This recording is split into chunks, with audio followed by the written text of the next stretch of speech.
बहुत सारे थिंकिंग में आप फंसे होंगे कि यार ये क्लास 11 तो बहुत ज्यादा टफ है, ये क्लास 11 10th के कंपैरिजन में बहुत ज्यादा हार्ड है। और देखो ये कहीं ना कहीं सच भी है, क्योंकि क्लास 10th से आप क्लास 11 में मूव किए हो और यहाँ पे जो क्लास 11 का जो सिलेबस होता है वो क्लास 10th के कंपैरिजन में यानी कि बहुत ज्यादा होता है। जो आप वहाँ पे क्लास 10th में यानी फिजिक्स में जितने चैप्टर थे वो यहाँ पे यानी कि आपका फिजिक्स हो गया तो उसमें मात्र 2 या 3 चैप्टर के पूरे बराबर है आपका क्लास 10th का पूरा फिजिक्स। तो यहाँ पे लंबे लंबे चैप्टर है और बहुत ज्यादा यानी कि टफ तो है। दिस इज योर कुंदन और आज हम लोग स्टार्ट करने वाले हैं हाउ टू स्टार्ट यानी class 11 effectively read math for यानी ऑल स्ट्रीम क्लास 11 के लिए। देखो मैं भी आप क्लास 11 में गए हो और आपको बहुत सारा यहाँ पे डर लग रहा होगा, बहुत सारे बात आपको यानी कि लोगों ने दिमाग में डाल दिया होगा या फिर बहुत सारे थिंकिंग में आप फंसे होंगे कि यार ये क्लास 11 तो बहुत ज्यादा टफ है, ये क्लास 11 10th के कंपैरिजन में बहुत ज्यादा हार्ड है। और देखो ये कहीं ना कहीं सच भी है, क्योंकि क्लास 10th से आप क्लास 11 में मूव किए हो और यहाँ पे जो क्लास 11 का जो सिलेबस होता है वो क्लास 10th के कंपैरिजन में यानी कि बहुत ज्यादा होता है। जो आप वहाँ पे क्लास 10th में यानी फिजिक्स में जितने चैप्टर थे वो यहाँ पे यानी कि आपका फिजिक्स हो गया तो उसमें मात्र 2 या 3 चैप्टर के पूरे बराबर है आपका क्लास 10th का पूरा फिजिक्स। तो यहाँ पे लंबे लंबे चैप्टर है और बहुत ज्यादा यानी कि टफ तो है, लेकिन आप एक प्रॉपर वे में एक प्रॉपर स्ट्रैटेजी के साथ और एक प्रॉपर तरीके से यदि पढ़ाई करोगे, एक प्रॉपर वे में पढ़ाई करोगे तो मैं इस बात की गारंटी दे सकता हूं कि आपका क्लास 11 टफ नहीं होगा, आपको क्लास 11 में मजा आएगा और आप क्लास 11 को गर्दा गर्दा कर पढ़ोगे। तो मैं आज आपको बताने वाला हूं कि रीड मैथ यानी कि क्लास 11 के लिए जो ऑल स्ट्रीम का या आप कैसे आसान कर सकते हैं। तो मैं प्लीज आप सभी से रिक्वेस्ट करता हूं कि आप लोग पूरे वीडियो को कंप्लीट जरूर पॉइंट पर बात करूं तो देखो क्लास 11 में यहाँ पे सबसे ज्यादा मुश्किल हो जाता है टाइम को मैनेज करना, क्योंकि क्लास 11 में आप स्कूल भी जाते हो, आप कॉलेजेस में जाते हो या फिर आप ट्यूशन कोचिंग में जाते हो या फिर आप सेल्फ स्टडी करते हो। तो देखो यहाँ पे जो ट्यूशन में जाते हो या फिर स्कूल में जाते हो या फिर सेल्फ स्टडी करते हो तो यहाँ पे जो टाइम का मैनेजमेंट है वो नहीं हो पाता, क्योंकि आप स्कूल में लगभग 7 से 8 घंटे टाइम दोगे, फिर ट्यूशन में 3 से 4 यानी कि 4 से 5 घंटे आपका समय लग ही जाते हैं, फिर उसके बाद में कुछ टाइम आपको सेल्फ स्टडी के लिए भी देना है। तो आप लोग सोचते ये हो कि हम सेल्फ स्टडी ना करेंगे, स्कूल पढ़ रहे हैं अच्छा है या फिर कोचिंग में पढ़ रहे हैं तो अच्छा है, तो आप सेल्फ स्टडी को यहाँ पे एलिमिनेट करने के लिए सोचते हैं कि सेल्फ स्टडी का यहाँ पे क्या काम। लेकिन मैं आपको बताऊं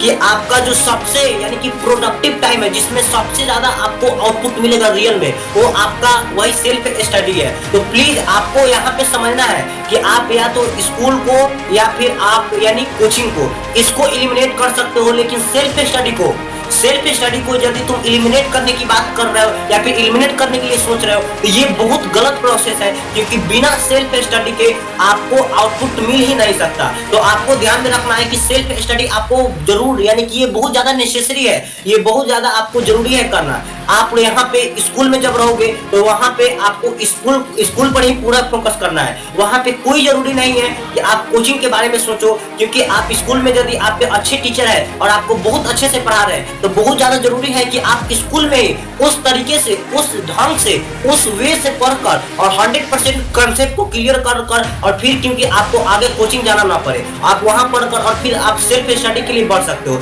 या फिर यदि आपका कोई यानी कि बहुत सारा काम हो सकता है, आपके टीचर स्कूल में या फिर कॉलेजेस में अच्छे से ना पढ़ाए, आपका टीचर यानी कि अच्छा ना हो, तो वहाँ पे आप लोग ये कर सकते हो क्योंकि वो अलग केस है, तो वहाँ पे आप कोचिंग का सहारा ले सकते हो, आप कोचिंग यानी कि देख सकते हो। तो जब कोचिंग में आप पढ़ने जाओ तो वहाँ पे प्लीज बी अटेंटिव रहो। यहाँ पे आपको ये समझ में आना चाहिए कि आप यहाँ पे कोचिंग में हो, अब आपको टाइम वेस्ट नहीं करना, अब आपको 100% यहाँ पे अटेंटिव रहकर और क्लास को बहुत ढंग से बहुत अच्छे वे से यानी कि बहुत अच्छे तरीके से आपको समझकर और क्लास में बहुत अच्छे से आपको याद कर लिख कर और फिर जाना है। तो ये आप लोग ऐसे कर सकते हो, ऐसा नहीं है कि सेल्फ स्टडी को आप एलिमिनेट कर दोगे और स्कूल और कोचिंग जाओगे तो आप बहुत अच्छा कर लोगे, ये कभी भी संभव नहीं है। आपको यहाँ पे ध्यान में देना है कि आप कोचिंग या तो कर सकते हो या फिर आपको यदि कॉलेजेस में या फिर स्कूल में पढ़ाई नहीं हो रहा है तो यहाँ पे कॉलेजेस या स्कूल को आप लोग छोड़ सकते हो। फिर उसके बाद में मैं आगे बात करूं तो यहाँ पे आप लोग देखो now you are mature so eliminate यानी एलिमिनेटेड। देखो यहाँ पे आपको ध्यान में रखना है कि अब आप मैच्योर हो गए हो, आप यानी कि अब आप एक सीनियर बच्चे हो गए हो, अब आप एक समझदार स्टूडेंट हो गए हो, तो आपको यहाँ पे मालूम होना चाहिए क्योंकि आप मेच्योर बन गए हो, तो यहाँ पे आपको मालूम होना चाहिए कि किस चीज को एलिमिनेट करना है और किस चीज को साथ में लेकर चलना है। तो ये सब बात आपको बहुत अच्छे से फोकस करना होगा और ये सब बात पर आपको गौर करना होगा, इस पर सोचना होगा, क्योंकि पहले वाला बात नहीं है कि आप छोटे बच्चे हो या फिर आप यानी कि 10th क्लास से नीचे का जो बच्चे होते हैं उनका ओवर थिंकिंग और जब 10th के बाद आप लोग जाओगे तो उनमें बहुत ज्यादा फर्क होता है। तो प्लीज आप लोग जरूर अभी आप लोग यानी कि सोचो कि आपको किस चीज को, कौन से पार्ट है जिसको आपको एलिमिनेट करना है और कौन से पार्ट आपको साथ में लेकर चलना है, कौन से पार्ट से आपको बहुत अच्छे आउटपुट निकल सकते हैं और कौन से पार्ट से आपको बहुत अच्छे आउटपुट। इसके बाद में मैं दूसरे पॉइंट पर बात करूं, देखो यहाँ पे जो नोट्स है वो आपको क्लास में ही बनाना है। काफी सारे बच्चे सोचते हैं कि क्लास खत्म होने के बाद हम जाएंगे घर पे और बहुत अच्छे से वहां पे नोट्स बनाएंगे, लेकिन ये गलत प्रोसेस है क्योंकि आप लोग क्लास 11th में यानी कि आपको बहुत ज्यादा ये कोई जरूरी नहीं है कि आप बहुत अच्छे से लाल पीला यानी कि बहुत कलर में बहुत अच्छे से नोट्स बनाओ, क्योंकि अब आप छोटे बच्चे नहीं हो, केवल वो नोट्स आपको ही पढ़ना है, तो ये कोई जरूरी नहीं है। आपको जो भी नोट्स बनाना है वो क्लास में ही बनाओ और घर पे जाकर और उसको केवल रिवीजन करो, सेल्फ स्टडी में ज्यादा से ज्यादा क्वेश्चन को सोल्व करो, ज्यादा से ज्यादा क्वेश्चन को प्रैक्टिस करो और नोट्स आपको क्लास में ही बनाना है। आपको फिर से नोट्स बनाने में टाइम को वेस्ट नहीं करना है, तो ये बात आपको ध्यान देना। उसके बाद में आस्क योर डाउट, देखो आपको अपने टीचर से डाउट जरूर पूछना है, क्योंकि क्या होता है कि ये यानी कि साइंस में एक टॉपिक दूसरे टॉपिक से बहुत ज्यादा रिलेट करते हैं या फिर कॉमर्स में भी एक टॉपिक से दूसरे टॉपिक बहुत ज्यादा रिलेटिव यानी कि रिलेटिव होते हैं, या इसी प्रकार आर्ट्स में भी होता है। तो कहीं ना कहीं आप डाउट नहीं पूछोगे तो टीचर आगे बढ़ते जाएंगे और आप पीछे रह जाओगे और आपको आगे का चीज भी समझ में नहीं आएगा, क्योंकि आपको पीछे वाले चीज में, पीछे वाले टॉपिक में डाउट है। तो प्लीज अब यहाँ से अब आप अपना जो शर्म है उसको निकाल कर फेंक डालो और जो भी आपको क्लास में डाउट हो रहा है उसको जरूर से जरूर पूछो और उसको बहुत अच्छे से क्लियर करने की कोशिश करो। फिर उसके बाद में आपको बता दो कि क्लास 11th में जो आपका सब्जेक्ट होने वाला है वो क्या क्या होने वाला है। यदि आप साइंस स्ट्रीम से जा रहे हो तो आपका सब्जेक्ट यानी फिजिक्स, केमिस्ट्री, मैथ्स या फिर बायोलॉजी, ये सभी चैप्टर आपको होने वाले हैं। फिजिक्स में आप जानते हो बहुत अच्छे से यदि यानी इसमें अंडरस्टैंडिंग होते हैं, यदि आप इसको फोकस के साथ पढ़ते हो यानी कि आपको यहाँ पे फार्मूला बहुत ज्यादा ध्यान रखना होगा। फिर उसके बाद में केमिस्ट्री, देखो केमिस्ट्री में आपको थोड़ा बहुत यहाँ पे रटना पड़ेगा, लेकिन इसको भी समझने पर पढ़ने में बहुत ज्यादा मजा आएगा। फिर उसके बाद में जो बायो वाला है पार्ट, इसमें भी आपको थोड़ा बहुत रटना पड़ेगा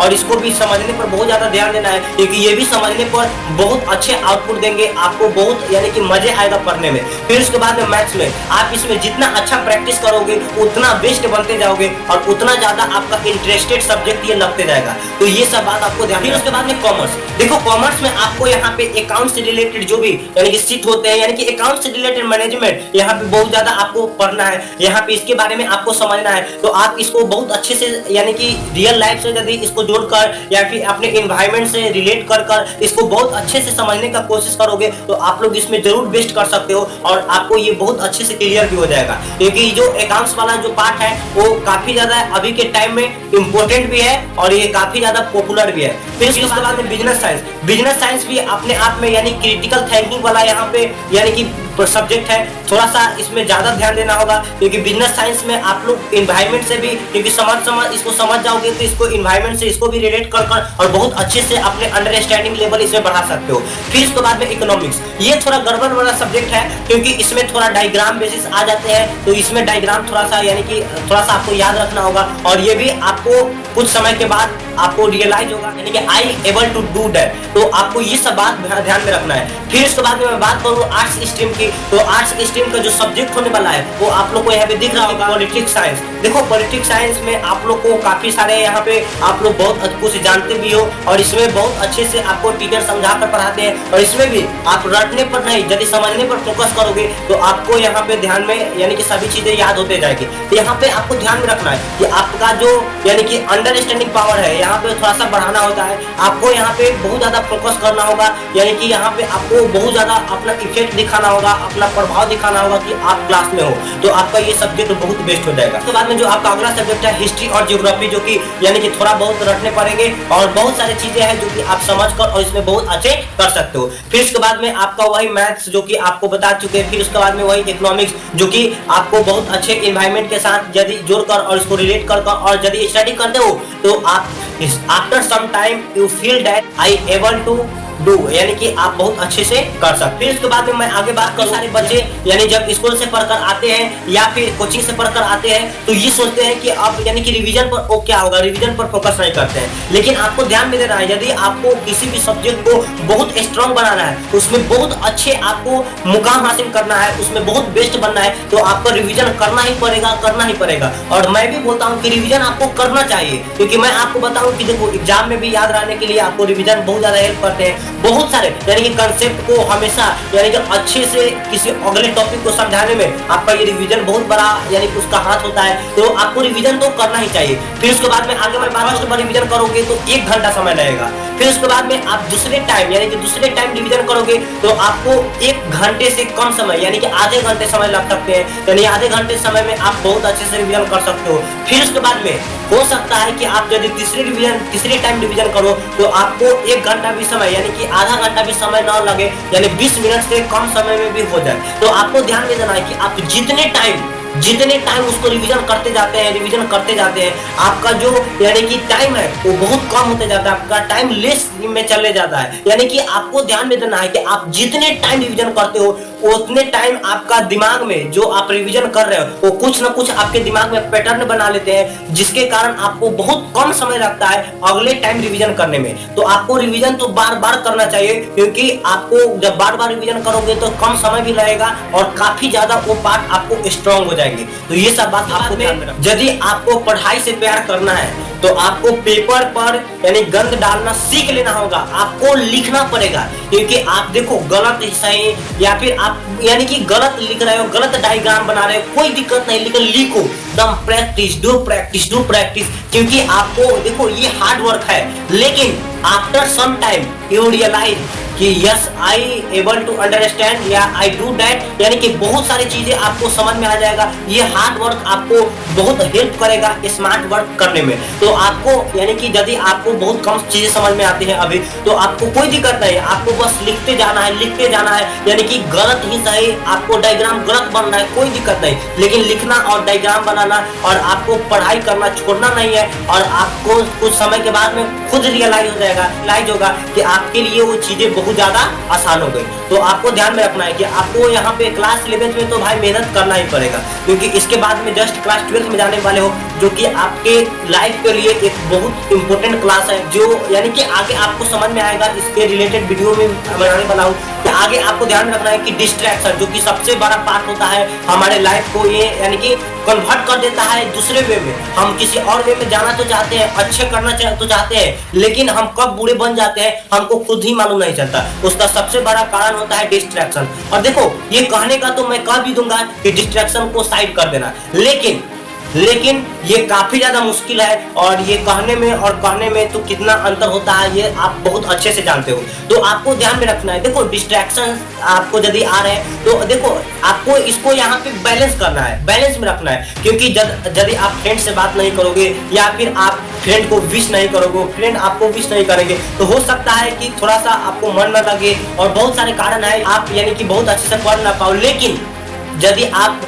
थोड़ा सा विश भी कर लो और थोड़ा सा पढ़ाई भी कर लो, और आप यानी कि उसमें यदि खो लो, उसको बैलेंस कर रखो, तो आप बहुत बेस्ट करोगे। आपको डिस्ट्रैक्शन आपके ऊपर कभी हावी नहीं होगा, और आपको ये मालूम चलेगा कि मैं ज्यादा टाइम अपने फ्रेंड के साथ दे रहा हूँ और कितना ज्यादा टाइम खुद को सफल बनाने में दे रहा हूँ। और यदि आपको ये मालूम है कि कितना ज्यादा टाइम आप खुद के लिए दे रहे हो और कितना ज्यादा टाइम आप अपने फ्रेंड के लिए दे रहे हो, तो आप बहुत अच्छे कर रहे हो और आप बहुत अच्छे कर सकते हो। क्योंकि ये तो डिस्ट्रैक्शन है ही, टेंशन उसको बोला जाता है जिसमें लोगों को मालूम ही नहीं चलता कि हम किस दुनिया में अभी जी रहे हैं। तो आपको वैसे वाला इंसान नहीं बनना है, आपको यहाँ पे बैलेंस करके रखना है, और आपके यानी कि आपको कुछ समय के बाद बहुत अच्छे फील होगा और आप बहुत आगे जाओगे। तो बस इस वीडियो में इतना ही। तो बस वीडियो देखने के लिए बहुत धन्यवाद। आपको इस वीडियो के बाद कमेंट करना है कि आपका अगला वीडियो किस टॉपिक पर होना चाहिए। तब तक के लिए मिलते हैं किसी नए वीडियो में। जय हिंद, जय भारत।